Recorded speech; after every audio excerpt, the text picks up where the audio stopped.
Still neon. Real face, no gimmicks. It's cold outside. You know exactly who I be. Niggas gotta try to keep cool when it come to all this craziness. Man, just building into, mania. I'm looking at everything that took place, and the only thing I'm really worried about as far as all of the builds goes, where's Sasha at? Sasha coming back at the Rumble at this point. I mean, we not counting on nothing, but I'm saying, like, the only reason why I pulled up for this little go around was because, there was a rumor that Sasha's coming back and she's home. It would have made sense, but not to be not upset, but, moving forward, what do we got off of it? It's like, let's throw a recap on.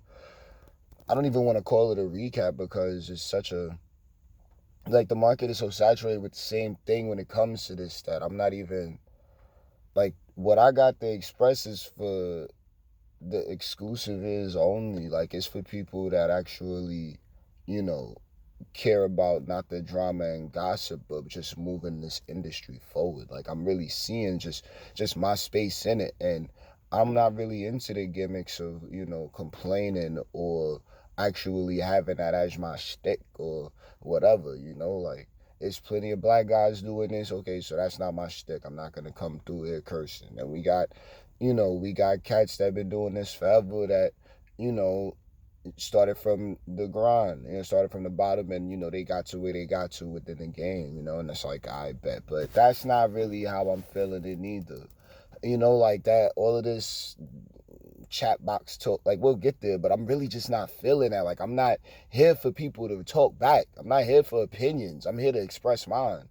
You know what I mean? So this is where it's like, I don't really care to even try to attach myself to aspects of this in the regard that most people want to look into it and subscribe with, because I'm just not feeling it the way it is. Like, this isn't the way I go about things. It's a popularity contest at this point, and then it's all high school gossip. Like, that's not my way. I've never been the type, really. I could do that, but really, I would say let me know in the comments, but I don't want you to. Like, that's honest, like, I mean, respectfully, I'm glad somebody decided to tune in, but at the same time, like, don't feel obligated to do anything on the channel except take what you can from it in regard to, WWE and its product. And if that's not good enough, then, I mean, you don't have to listen. And that's where flip over to those guys over there at whatever wrestling, and those guys over there at the, they mother's basement and all the rest of that. You know what I mean? Like, it's different here. So we gonna get into War Games. I wasn't really crazy about it. Me, personally, I enjoyed the show. Everybody went in there and went hard. Stories moved forward. Matches was... The girls were safe. They went in there and kicked ass, let it be known, within the context of sports entertainment, wrestling. They went in there and put their bodies on the line. No bullshit. But we all seen the spots, man. EO spot, not great. And then she doubled down on it and did the same exact thing 2 times. What are you worried about? Yo, why you not jumping down with the knees? You always do this. You don't want to hurt her? Is that what we doing there? Because technically, War Games is about the pain. So that was a blemish on that match for me. What else? Who else? Oh man, was Shotzi in that? Nah, Shotzi was. Shotzi was there? Was she there? I can't even remember. But there was some more shit that was just going on. Oh no, Shotzi had a couple spots in that match with Ronda. But nah, man. Mia came in her moments in the War Games match with the women. That's where we started at. If you ain't really pick up by that by now, I'm pretty sure we all done seen it, right? We've all watched. But let's hope that we don't hear this kind of talk on Raw tomorrow, right? But whatever, because I remember talking about this a long time ago in one of my old videos. And then the next thing, you seen Shane O'Mac on TV. I think it might have been SmackDown talking about, yeah, but we've already watched, right? So hey, I could do that too. I could talk about how WWE's watching my shit too, and trying to take small things and inklings, but I don't think I'm that gassed to push my ego, you know what I mean? Like, I already been there. Like, I could talk all of that shit. Like, I don't care to. Like, we've all we've all felt like we had most resonance with the product. You know what I mean? So I don't need to prove that. That's my whole thing. Like who's already convinced and knows is who matters. You know what I mean? So that's what I'm like, yo, you need to subscribe so you could look like one of the smart ones. But that's in my opinion. You might look dumb as hell subscribing to this. Who else was crazy in that match? So we had Bianca, Alexa, Asuka, Mia Yim. The Michin thing, it works, but I'm still not crazy about it. Samantha Irvin started switching up her swag on on like announcing, and it's like, take that shit down one more peg. Just, because she was there, but now she's like breathing too much. So that's not it for me. Everybody gets it. Everybody gets it. So who's next? Oh, here's one. The talking head, he's getting told from backstage to talk a little bit more great. Or not great, but what they was called great. He's trying to talk like he got a little bit more confidence in what he's saying, and guess what? Nobody wants Kevin Patrick on commentary. He's going to get muted. So we had from the top Bianca Belair, Alexa Bliss, Asuka, Mia, and Becky Lynch, Bayley, Dakota Kai, Io Scott, Nikki Cross, Rhea, Women's War Games. The good guys won. Man, Bianca was fine going in. The story was solid, but it was just the spots that I really was not crazy about. I'm trying to reposition my hat so my headphones don't keep rubbing against and we hear all this background static. Just trying to be a little more conscientious of whatever audience is dumb enough to tune into this. Because that's the, reality of the film. Whatever. Women's War Games match was alright though. It wasn't crazy. Like, I wasn't wild about it. I liked aspects of it. I liked some spots, but it was, we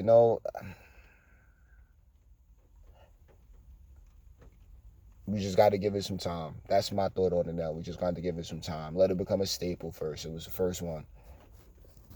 So that's what we got. AJ Finn Balor. I thought that match was going up first. I did enjoy it though. I liked it. Solid. You know what I'm saying? Solid match. We got a little convoluted, but not much. I wasn't feeling the fact that everybody's team had to come out with them. It took away from the match. Second time it ever happened, and it was so happenstantial. Like, it was a great produced match the first time. The second time around, because everyone else has greatly produced matches now, it's just like, whatever, bro. Like, it was a good match. And I guess the stories are going to move forward, but it take nothing away from Finn and AJ both, like Michael Cole trying to give the long storied history. Go ahead with yourself, bro. I'm not even hearing that. Michael Cole was so average on commentary last night, and I mean, I know that's what you could only ask for, right? Especially at this point when you're doing it every week, but man, Michael Cole could be getting so much stuff over, but then he's not, because he's legit on some, I like a cone head like this, and face is fucking scarf, shit look crazy. Pardon me. Anyway, he looked like not look like he could get so much stuff over, but he's literally not, because like Cone Holio, that's what I'm looking like. Yeah, but I'm out the Beavis and Buttheads, and I'm not even trying to be funny. I'm not going for none of it. It's just how I feel. Like, we could one-on-one about it. I gotta stay warm in this rain. I got to stay warm in this rain. So he calls out the moves he wants to call out, and then the rest of it is just like regular stuff said. He sounds like every line was like a pre-recorded line from WWE 2K20, whatever we into now. Like, I'm not crazy about Michael Cole on commentary, but he's way better than whatever Triple H is trying to offer everybody on Monday nights. Because now, for real, I'm really not trying to hear something. Like, it's like, oh no, it's getting bad, so I'm about to really just go right back into watching the matches for what they is. And then I really won't have a reason to complain about shit unless it's like results. Like, we can listen to the promos, you know what I mean? But then even then, what I'm like, it's so much with the product that needs development. But then it's things like, I would rather like Young Verk than what's going on Raw. And then Michael Cole he's like the voice of it, but like where's the morals of the world? You know what I mean? Like, where are those guys at? Where's Tom Phillips? You know what I mean? Like, we know he over there where he at, but bring him back. You know what I mean? Like, Booker T is doing great as a company, and I know we jump straight to that, but look, this is an entirety of me not being around, so I'm, getting y'all back up to speed. You know what I mean? Where my opinion is on all of this. You know what I mean? NXT is doing alright as far as commentary goes. I even started kind of tuning in to Level Up, but it's not really going to be a thing. I thought Camp was on, that was different, but then they threw Byron on there. This shit is too PG for me. Like, it's too water. Like, too water. And we see what that shit just did to Bruce Lee, so not enough edgy. And no, I'm not saying that to bring back Copeland. I'm saying, like, it's just too edgy. It's not enough. Not enough. See, here go with edge again, but this is like, I guess it's just my McMahonisms talking, you know what I mean? Like, watching his product for so long. Like, I'm not feeling the grit on commentary. I'm not, like, Corey's fine. Everybody loves Gravy. I wasn't crazy about Pat, but he was growing on me. Michael Cole went right back to normal. Like, it's blah. And that's where I'm like, I'm really not going crazy about the show because the matches are longer and of course they mean more, but then it's like the characters that are being developed I'm more into, and I think that's what the old man was into, and I think that's what we getting on NXT right now. Just from my standpoint personally, I think we're getting characters that are developing, and I think that's what I like in my sports entertainment. So then when the matches do happen with them, they actually mean something to me, as opposed to, hey, everyone's cheering, I guess I should cheer along now. We did see that Women's War Games match, right? Y'all saw the intros, right? Y'all see how Michin ain't getting, but everybody else was, you see how they put like 3 of them out, and plus Oscar, and everybody went crazy. Like, all right, cool, now the crowd should be all warmed up, right? And then what happened with Michin? Y'all hear the rain? You see what I'm saying? Like, it's like that. So, and that's no diss to me. Like, I'm so hyped that me and Yin is back personally, but we gotta get into what's popping now, because I'm just not crazy about it. Like, I'm seeing it and I'm just not crazy about it. Like, the NXT stuff was crazy back in 1.5 days when Triple H was running shit before 1.0, obviously, you know what I'm saying? But this main roster with shareholders and all the rest of this it's just different. You know what I mean? Like, it's not bad, but it ain't where I'm not saying I expected it to be. It technically is, but I guess the long form of the matches is kind of getting to me a little bit more. Like, I think the wrestlers are obviously wrestlers, and since a wrestler is in charge of like creative now, then we're gonna have like a wrestling show where that matters. But it's like the psychology of the casual fan, you feel me? Like, that's where things actually do matter, which is why my attention does go in this direction the way it does. Like, I'll even go as far as to say respectfully, you know what I'm saying, to is trying to feel exclusive. It's like the casual fan is looking at some of this and it's just like, okay, well, we know they could fight, but that's not the part that they feeling like, yeah, I'm gonna tune in next week. It literally is the promos and the rest of this. And then it's like promos, but then it's like all of the rest. Like, even the non-verbal stuff, or vocal, I say that, non-vocal stuff. Like, that's what's missing a lot right now. Like, Michin is a form of character development. Oh, she's crazy, huh? We've already got crazy in Asuka, and she's not, like, we said we want a wacky Asuka, but that we ain't really start seeing Asuka that we wanted outside of video packages, and then just recently, I'd say maybe like July-ish, SummerSlam, around there. You see what I mean? Like, there's nothing there that solidifies her. Ronda Rousey solidified because of all her crazy moments that she's actually had on product. Nobody's crazy about Ronda in the ring. But we'll get there. Let's get back to the show, man, because what will happen next? Oh, look at that. We up to Ronda and Shotzi anyway. You see how the combat just goes and finds who's next? Ronda, okay, the match was cute. I enjoyed the match. It was entertaining. It did enough. Shotzi's not the greatest in the ring. I thought that these girls was all going to be so fire, bro.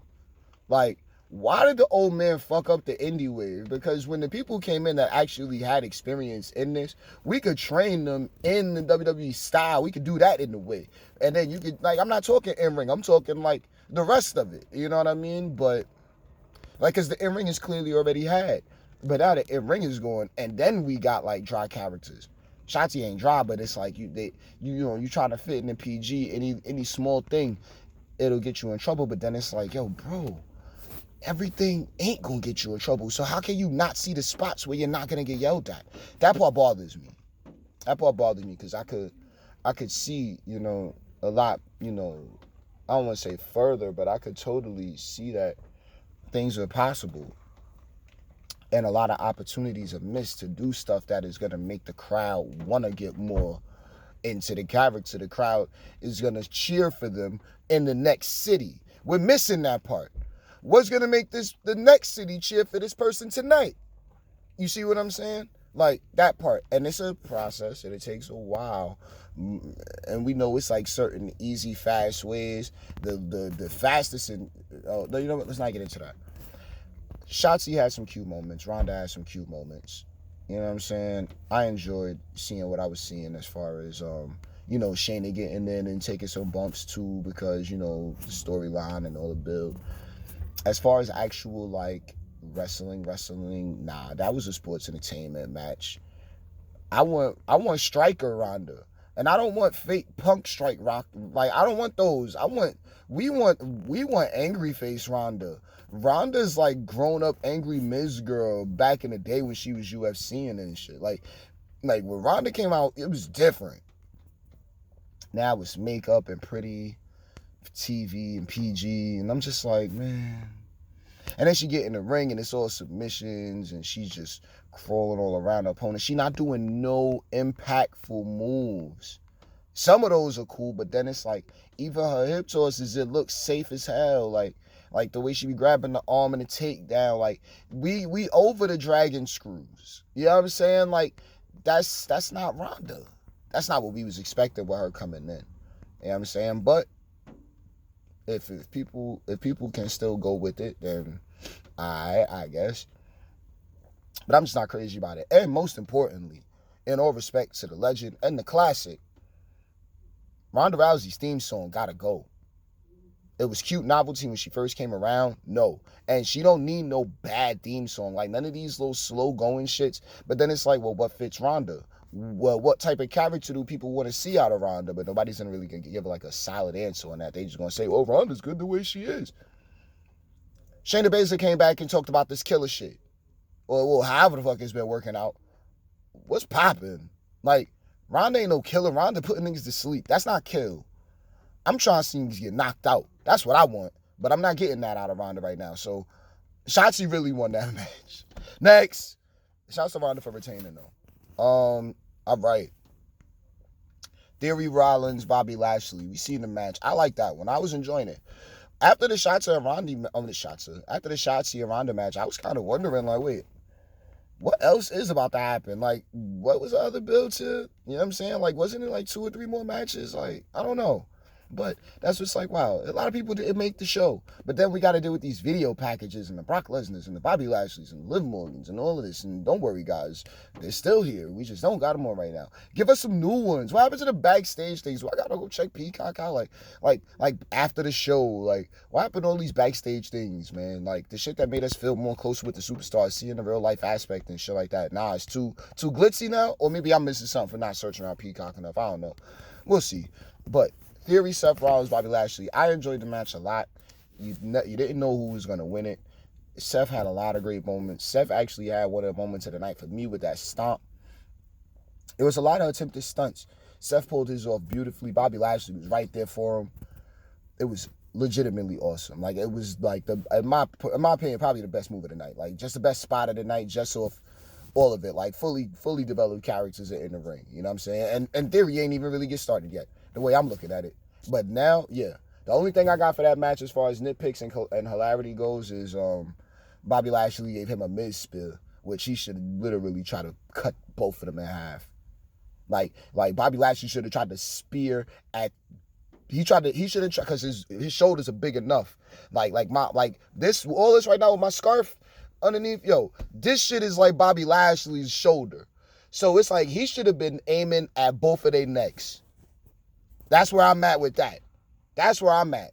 So there you go. Shouts to Bobby Lashley. Shouts to Seth Rollins. Everyone loves Seth. Everyone been loving Seth. Seth gets the best theme songs. I even was feeling the Messiah theme song personally for a while, but we off that. Everyone loves Seth Rollins. Everyone's going to continue to love Seth Rollins. Hold on. See, I brought up Seth, and how we ain't bring up Becky in the match? I wasn't feeling the shoulder thing. Becky looked like she ain't changed at all. Becky looked like she the man now, but she done went too Hollywood for me. I don't know.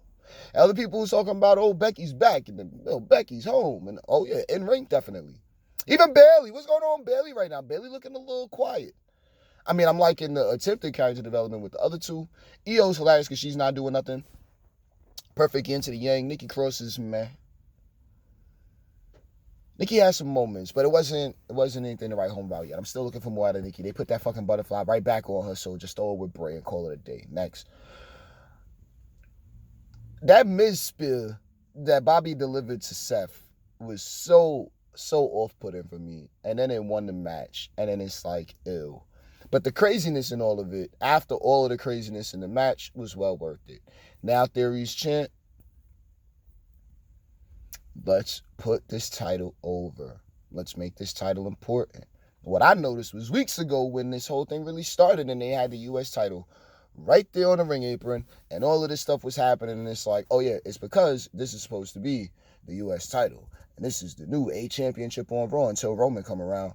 And that is a good thing. I'm liking this a lot. As far as all of the builds go, it's solid. I just wasn't crazy about the show last night. It just was small things. I don't think it was enough moments of the entertainment for me. And when I say entertainment, I mean the stuff that I look for as far as like the vignettes and the character development. Not the in-ring. The in-ring was fine. The matches were long. And this is where I would come in with, all right, this is how I might divvy this out if I was booking that. But Roman Reigns, Uso, Solo Sikoa, and Sami Zayn be Drew, Kevin, Sheamus, Ridge Holland, and Butch. War Games. I thought it was solid. Butch was solid. Just to show how much I was paying attention. What was that ordering? Because I had my predictions on how that order was going to go, but the way they was telling that story was pretty all right. Of course, this is the match that everybody had their eyes on. I had my eyes on this match the most because, you know, this solidifies the bloodline. Like, officially, they done beat SmackDown's best. Or whatever, whoever they from. Brand split be damned. But they took out SmackDown's best. Took out the best in the business. These are many things to look at. There's many directions to look at it from. Like, Roman looked like a boss. He did some boss shit, made some boss decisions. Sami, you know, they culminated that storyline with him and Jay. That was good. You know what I'm saying? Jimmy, you know, all that in the moments. They had a little in-ring put down, a little fight, a little moment, you know, tensions and shit. Like, that was good stuff. That's good stuff. It's solid. I like it. So, Butch went in there with who first? Hold up. Butch went in with Jay. Jay was a good pick to go in there first. I like that. Butch and Jay was a good little match. And then they tried to tell a story with Butch trying to lure Jay in because, you know, it's Butch got the most experience in the War Games match being his fourth. That was good. You know what I mean? Who else went in there next after that? I think Jay was winning by the end. That's when shit started getting crazy. But then they threw in so it was Sami, Butch and Sam. Oh wait, so who had the thing? Oh yes. So I wanna say Ridge came in next. Yeah, fuck this. I'm done off that because it was just silly. The next stories as far as Jimmy and Jay go, with Jimmy trying to run in right next and then throwing Sami in. Solid. Like, the bloodline clearly had the storyline going there. I thought it was the best idea. I would have done the same exact thing if I was in that position. Nah, you want to prove loyalty? All right, get in there and see it. Go see for yourself if he going to ride with you, Jay. And Sami, let's see if you're going to do some dumb shit. You know what I'm saying? And They work together. It was, like I said, the small moments of the tension, like that should be expected in these when in these high caliber matches. You know what I'm saying? It's like not much is on the line, but at the same time, this is a lot of character development points, and the Bloodline won them.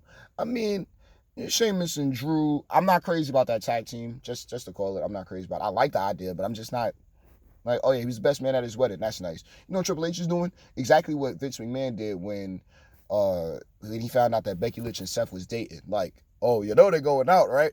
He was the best man at his wedding, right? Now they're tag team. Now they're going to be tag team partners. And then they're going to lose to the Usos. Ain't that coming up? Or did it happen? I don't even remember right now because, got to be focused on many different things when it comes to this product. Like, I almost want to go check and see what's going on Level Up, but they don't need no time with me right now. Like, they got what's popping. What can I say? Shouts to Pax. So what else? KO was great. Roman was great. Roman came in. I'm not crazy about his little not European uppercut, but his like little chop style uppercut. I'm not crazy about it. That's just like my only move. I don't like that. Open hand strikes, I get it. I just don't like it. It's too PG for me. Like, throw a swing, throw a forearm. If Roman was throwing forearms like that and throwing them around, problem solved. Like Finn in that 1916 when he was on NXT, when he switched from that coup de grace. Even though coup de grace said fairly acceptable now, I could deal with it. They switched it back around. Finn they got everything else working for him, so that works. But whatever. Roman with that uppercut. Roman in War Games throwing forearms. Whoa. I mean, that's how I would have been feeling. Like, he's in there doing his damn thing. Shotzi had 3 moments against Ronda. It was the same exact way, so it was like, whoa. You know what I mean? Like, yeah, if we get in this, then this is what we need. But that wasn't what we got out of Roman as far as that goes in that match, so it was what it was. Ultimately, the Bloodline was going to win, and the Bloodline won. And that's exactly what was needed. Who is these guys that they was facing off against? I can't even remember. Who was Drew and Sheamus? And what? Shouts to Solo. What are we talking about? Like, who? Ridge and Butch is straight. Sheamus and the Brutes. That's the thing. Broody ain't going to hit. I thought Broody might have hit. That's just honest. On my side, I thought Broody would have hit because of the Uzi thing, but Uzi was already too... Leave it to the crowd. Bloodline need to stand down on saying it. Call it out every so often, but that shit corny. I'm telling you, it's corny, and the crowd gonna get out of that immediately. It's like mom and dad finding the cool words. Don't do it. Oh, not feeling very Uzi. You're like, nah, it's not good. Leave it to the crowd. The crowd to take control. They got it. As far as that goes, they got it. Because they pulling up and it's funny. Just, hold on. And now my man Theory, sponsored by Beyblade. How about it? 1, 2, 3, let her rip. Whatever the fuck. Man, look. Now he the U.S. champion. John Cena had the motherfucking Fruity Pebbles. Everybody was laughing then.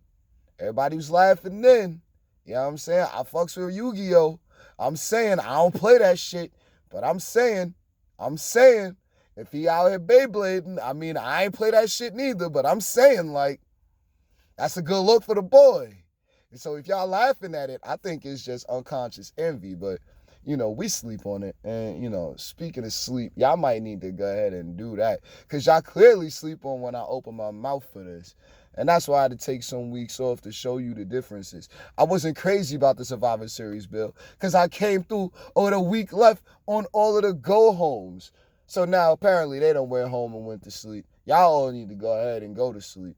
And I'm not trying to see Wendy Chu take no wins and losses this week on NXT just because I said sleep on my podcast about 6-7 times. Either way, I would say subscribe, but I don't care if you do.